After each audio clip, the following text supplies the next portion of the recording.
दोस्तों स्वागत है आप सभी का आपके अपने YouTube चैनल जनसेवा विद नवनीत पर। उत्तर प्रदेश ग्राम पंचायत सहायकों की भर्ती को लेकर के कल हाई कोर्ट में सुनवाई क्यों नहीं हुई, साथ ही अब इस केस की सुनवाई किस तारीख को की जाएगी। कोर्ट की तरफ से डेट जारी कर दी गई है। वहीं कोर्ट में सुनवाई को देखते हुए मेरिट लिस्ट बनाने का काम भी तेजी से प्रारंभ कर दिया गया है। सरकार कोर्ट में सुनवाई होने से पहले भर्ती की सारी प्रक्रियाएं पूरी कर लेना चाहती है। साथ ही आपको बताएंगे प्रधान नहीं बल्कि ये बना रहे हैं मेरिट। सभी जानकारियों के लिए दोस्तों बने रहिए हमारे साथ और देखते रहिए इस वीडियो को अंत तक। छोटा सा आग्रह हमेशा की तरह आपसे करना चाहेंगे, चैनल पर नए हैं तो चैनल को सब्सक्राइब कर लीजिए।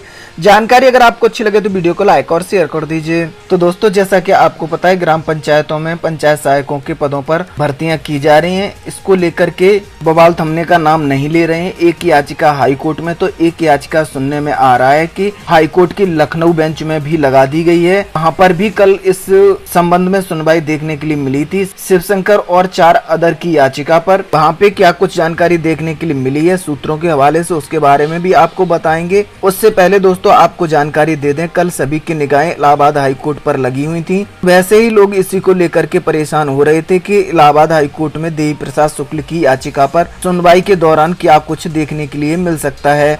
क्या कोर्ट इस भर्ती पर स्टे लगा देगा, सरकार अपना किस प्रकार से जवाब दाखिल करेगी, इस पर भी लोगों की निगाहें लगी हुई थी। लेकिन दोपहर 12:30 बजे तक जज साहब कोर्ट नंबर 6 में नहीं बैठे, जिससे किसी भी केस की सुनवाई प्रारंभ नहीं हो सकी, जिससे लोगों की धड़कनें और बढ़ गईं। बाद में जज साहब कोर्ट में आए और केसों की सुनवाई प्रारंभ कर दी। केसों की सुनवाई के दौरान जज साहब काफी तेजी में दिखे। लंच से पहले ही आपका केस का नंबर आ गया था, लेकिन जैसे कि हमने आपको कल जानकारी दे दी थी वीडियो के माध्यम से, वहाँ पर वादी और प्रतिवादी पक्ष दोनों ही न मौजूद होने की वजह से कोर्ट में किसी भी प्रकार की सुनवाई देखने के लिए नहीं मिली। यानी न तो कोर्ट में याचिकाकर्ता की तरफ से कोई मौजूद था और न ही सरकार की तरफ से किसी प्रकार का जवाब दाखिल किया गया था। इसलिए इस याचिका पर कल सुनवाई नहीं हो सकी। काफी लोगों ने इससे राहत की सांस ली। देर शाम तक वकीलों ने इंतजार करने के बाद अंततः कोर्ट से अगली तारीख ले ली और अगली तारीख जो आपकी लगाई गई है वो अब 27 अगस्त को लगाई गई है। उम्मीद जताई जा रही है कि 27 अगस्त को कुछ बड़ी सुनवाई देखने के लिए मिल सकती है। फिलहाल में कोर्ट से 27 तारीख की तारीख लगा दी गई है। कॉज लिस्ट जारी होने दीजिए, फिर आपको बता देंगे 27 तारीख को भी सुनवाई होगी या फिर सुनवाई नहीं होगी। साथ ही याचिका में एक नया मोड़ देखने के लिए मिल रहा है। पहले जो याचिका लगाई गई थी जिस संबंध में हमने आपको जानकारी दी थी, उसमें कोर्ट से मांग की गई थी कि जो रोजगार सेवक हैं इनको वरीयता के तौर पर पंचायत सहायकों के पदों पर भर्ती का मौका मिले। साथ ही साथ इन लोगों को जो काफी समय से ग्राम पंचायतों में कंप्यूटर ऑपरेटर और रोजगार सेवक कार्य कर रहे हैं, इन लोगों को उम्र में भी छूट मिलनी चाहिए।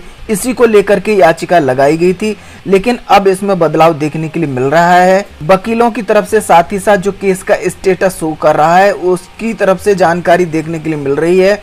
अब भर्ती पर स्टे की मांग की जाएगी, यानी वकीलों का पूरा प्रयास रहेगा सबसे पहले भर्ती पर स्टे लिया जाए, उसके बाद ही अपने पक्ष को मजबूती के साथ रखा जाए और देखा जाए कि इस संबंध में सरकार अपना क्या जवाब दाखिल करती है। तो यहाँ से दोस्तों बड़ी अपडेट है। अब वकीलों के द्वारा इस याचिका के माध्यम से जो भर्ती प्रक्रिया गतिमान है इस पर स्टे लेने की मांग की जाएगी। साथ ही साथ 27 तारीख को आपके केस की सुनवाई पुनः आपको देखने के लिए मिल सकती है। जो भी जैसी भी जानकारी देखने के लिए मिलेगी सबसे पहले आपको आपके अपने YouTube चैनल जनसेवा विद नवनीत के माध्यम से बता दिया जाएगा। इसके लिए आप लोग हमारे चैनल जनसेवा विद नवनीत को सब्सक्राइब कर लीजिए।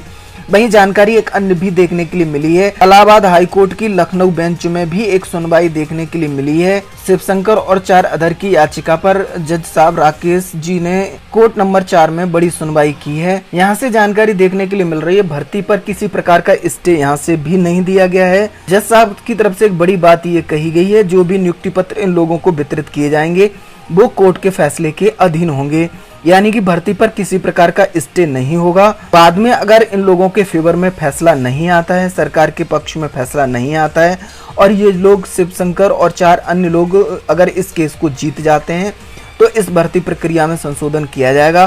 साथ ही साथ जिन लोगों को नियुक्ति पत्र वितरित कर दिया गया होगा या जो लोग जॉब करने लगे होंगे उन लोगों को नौकरी से निकाल दिया जाएगा। इसके बाद संशोधित आवेदन पत्र आमंत्रित किए जाएंगे। लगातार हो रही कोर्ट में सुनवाई के बीच सरकार ने भर्ती प्रक्रिया में तेजी लाने को कहा है। इसी संबंध में सभी एडीओ पंचायत और सचिव साथ ही साथ ग्राम प्रधानों को दिशा निर्देश जारी कर दिए गए हैं।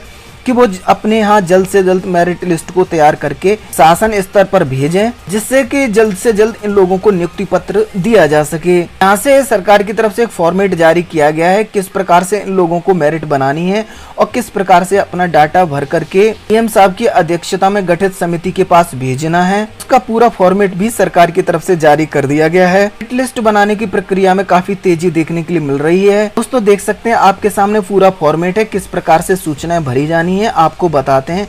यहाँ देखिए कहा गया है ग्राम पंचायत सहायक भर्ती हेतु ग्राम पंचायत बार प्राप्त आवेदन पत्रों की मेरिट लिस्ट तैयार करने हेतु प्रारूप। इस प्रकार का प्रारूप सभी ग्राम प्रधानों के पास भेज दिया गया है। इसी प्रारूप पर प्रशासनिक समिति के द्वारा जिन जिन लोगों ने आवेदन पत्र किए उनको वरीयता क्रम में लगाते हुए मेरिट लिस्ट तैयार करना है। अब इस पर क्या क्या सूचनाएं ग्राम प्रधानों को भरनी है इस संबंध में भी आपको जानकारी दे दें।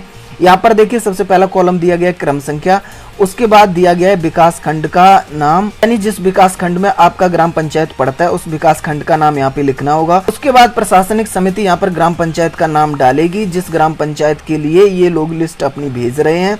उसके बाद आवेदक का नाम, आवेदक के पिता का नाम, साथ ही साथ अगले कॉलम में आवेदक की उम्र यहाँ पर भरी जाएगी, जिससे यह पता लगाया जा सके जिन लोगों ने आवेदन पत्र किए हैं ग्राम पंचायत में उनकी उम्र कम ज्यादा तो नहीं हो रही है। उसके बाद जाति का कॉलम दिया गया है। इस कॉलम में आवेदक की जाति भरी जानी है, यानी वो SC, OBC या सामान्य वर्ग से बिलोंग करता है। इस कॉलम को यहाँ पर इसलिए रखा गया है कि क्योंकि आरक्षण नियमों के तहत इसमें किसी प्रकार का बदलाव न हो पाए, किसी भी गलत व्यक्ति का यहाँ से चयन न हो पाए, इसलिए यहाँ पर जाति का कॉलम रखा गया है।